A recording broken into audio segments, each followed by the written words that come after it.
Hi, I'm Renee Richel, the founder and president of One True Match. I'm here to help you find and cultivate the love of your life. For over a decade, I've dedicated my life to the importance, purpose, and dynamic of human relationships. My team and I are disciplined by faith, love, and integrity to help our clients find the quality relationship they've always dreamt of. Each week, I will be sharing the tools and tips I've learned that have rooted my success as a matchmaker with other leaders around the world. Hello, loves! I'm so excited to be back. As always, I say that all the time, right? And I'm sitting here with Connie, as you can see, because we are doing another video. So fun! Woo! We're going to talk about something that I am excited about. This one came in, actually, from a lady that's in Colorado that asked this question. What is it, like, what is the biggest lesson that you can learn from a bad breakup? This is kind of touchy to some people. It is. I'm excited to talk about this because all of my breakups I actually bow down to and appreciate. All of my exes out there, not all of, like I have a ton, but the few, since I've always been in committed relationships, that I actually thank them. I mean, at one point, really obviously broke it off because I didn't desire to be with them anymore. But I can honestly say, to this day, I am grateful because they are the ones who have given me the life lessons that help other people. Oh, I couldn't agree more. And not only do they teach us things, they teach things to them as well. How to not treat people, hopefully, or at least make them a better person too. So it's a win-win on both sides, although it may not seem it at the time. It really can be a win-win on both sides. It really can, because you learn something about yourself in every bad breakup. And you learn something about, obviously, the other person, which is that they're not meant to be with you, right? Or they're for somebody else. And, you know, as we talk about all the time, personalities, love languages, all the things that people don't think about. So, I mean, I know we preach this to the nth degree, but the reality of it is, if you've never taken either of those quizzes, take them. Yeah. If you haven't had a mate or a friend or whoever you're, like, having a issue with, take them. Just say, if you do nothing more, I'll pay you $100. Take this. Because it's so helpful to really know in each relationship you go through, not only who you are, but also who somebody else is, so that you can learn to not continuously attract the same type.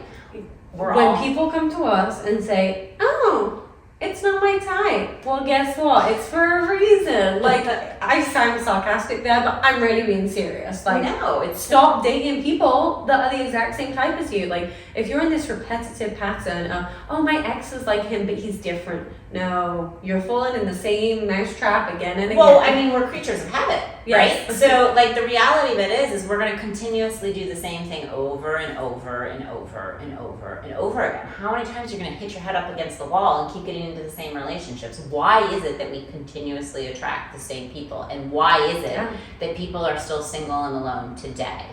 The reality of it is we haven't tried a different approach or a different type, if you want to label somebody as a type, and that's really what we're doing, but it is what it is. Like, God designed us all to be different and different types for a reason. That's what makes the world exciting. If we were all the exact same, well, at some point, there would be even worse of the scenarios that we already have going on, but like, we're just not able to grow if we're not learning from each other, right? So I think it's so important that instead of, you know, feeling personally attacked by a relationship or personally like we did something wrong, the reality of it is you have to lean more into figuring out what it is you've learned from it and appreciate that relationship to blossom into a stronger relationship going forward. I mean, I hear over and over and over again as people then learn how to be more vulnerable and people learn how to be more real in the next relationship. Because I mean, I was talking the other day, I think it was with you and actually Kennedy in our office or whatever, is how like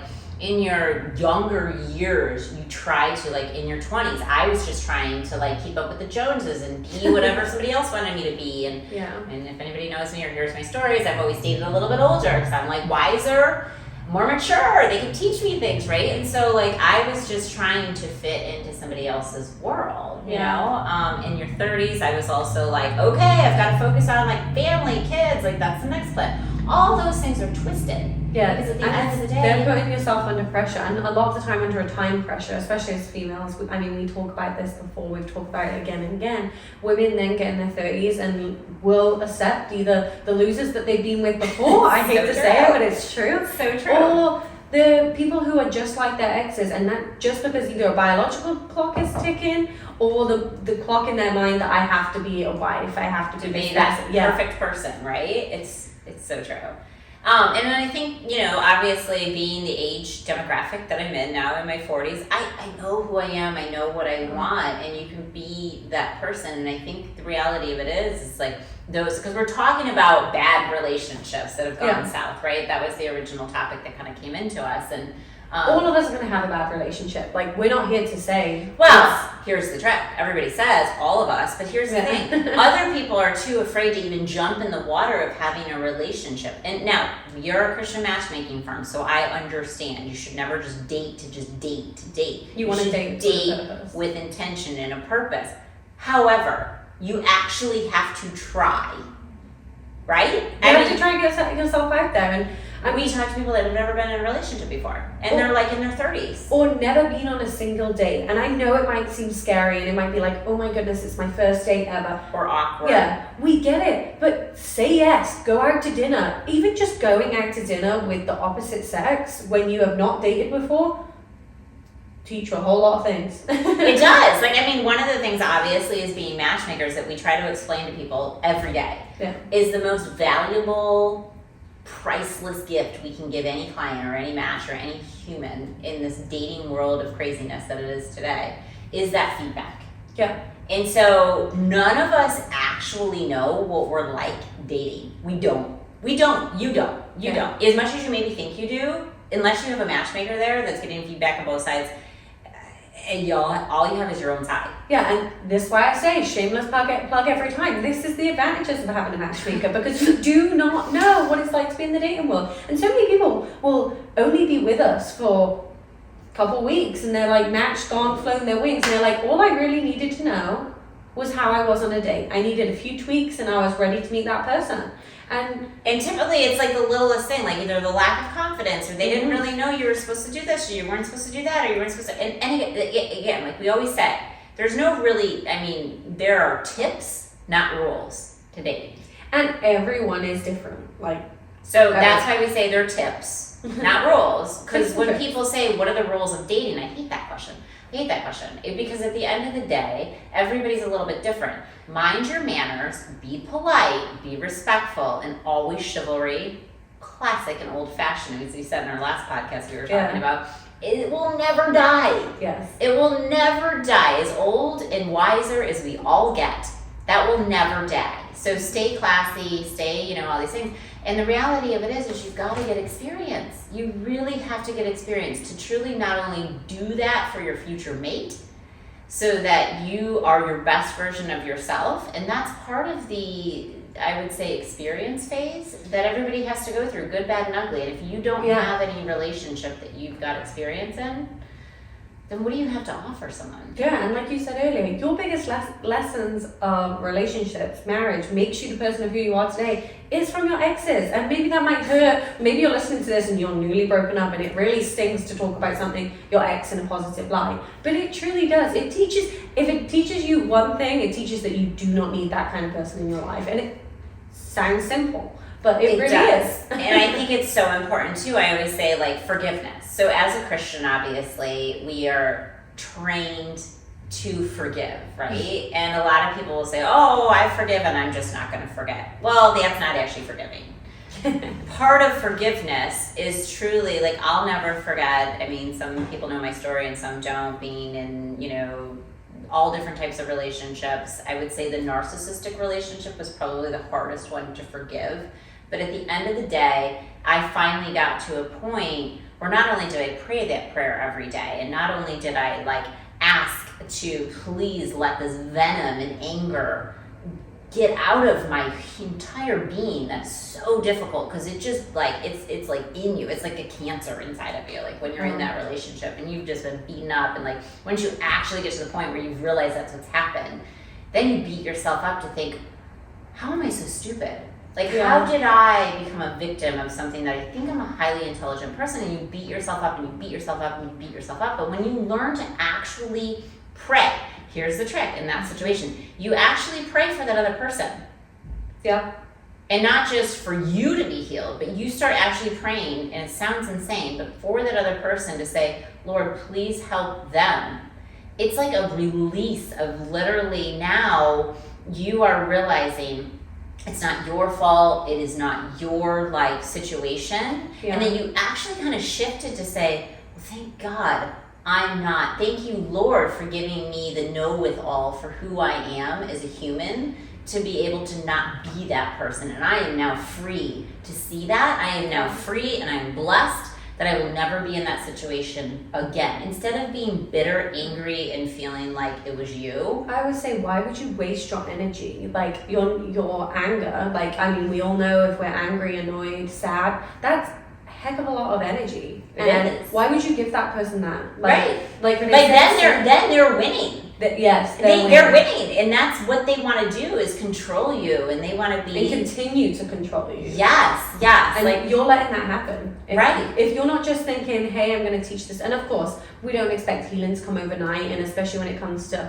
a lot of mental health and things like that, or if there's like abuse involved, we totally understand it does not happen. We're not desensitizing any of that at all, but one day to let that behind you and just realize that, you know, it's not worth your energy. It's not worth to even think about them anymore, you know, and think of the lessons that you brought from it instead of just draining you of everything that you do have. Or say when you go on dates in the future, we always say, why are you talking about your ex? Yes, they may have hurt you. Yes, they may have done things. But instead of saying, these are the lessons I've learned and I'm taking them into my future.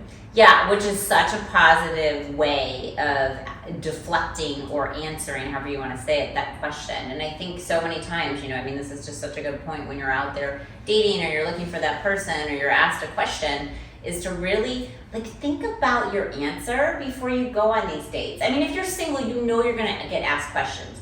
All the questions you're coming with at somebody, trust me, they're going to ask you the same questions and more. Yes. So like, you know, one thing you can be doing if you're single right now, and I'm always saying, you know, writing all these things down, is like, write down all the questions that you ask somebody.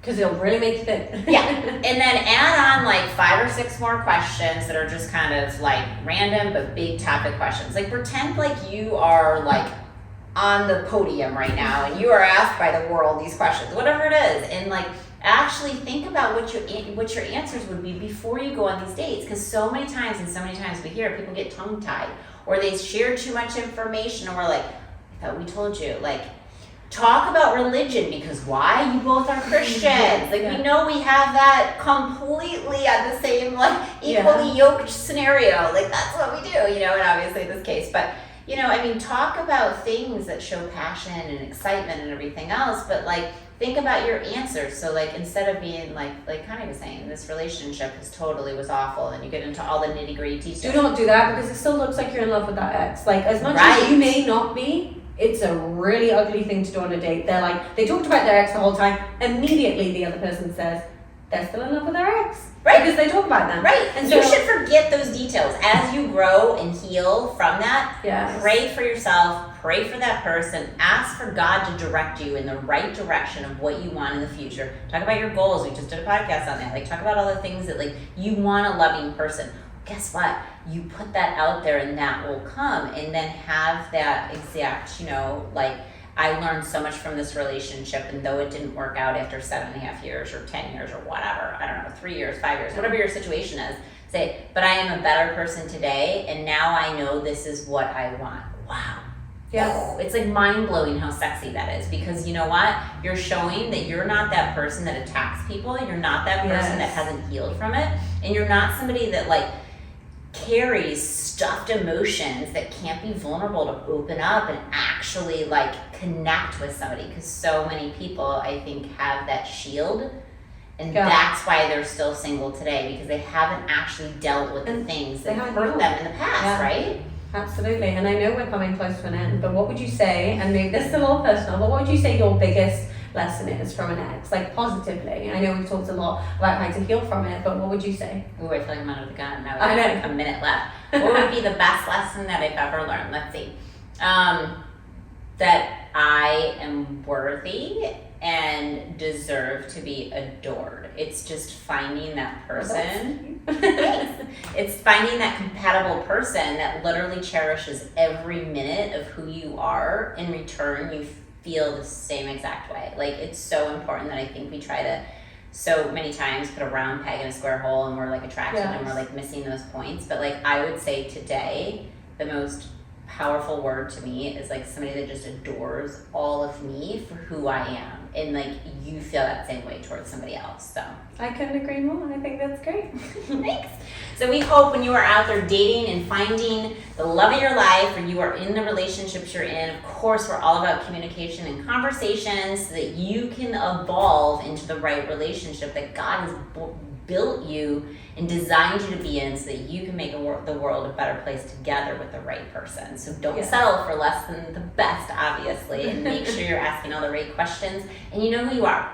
And you're healed. Don't date until you're healed. Take that time. Otherwise, it will be another disaster. I always say, don't go from relationship to relationship. I love it when people say, I took a year off, I took 2 years off, I needed time to actually heal and reflect. And those are the best relationships that grow forever. Absolutely.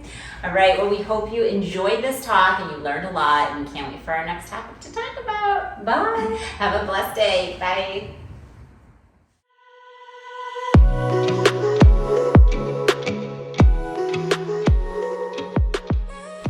It's been another great talk on this episode of One True Talks by Renee and Richel.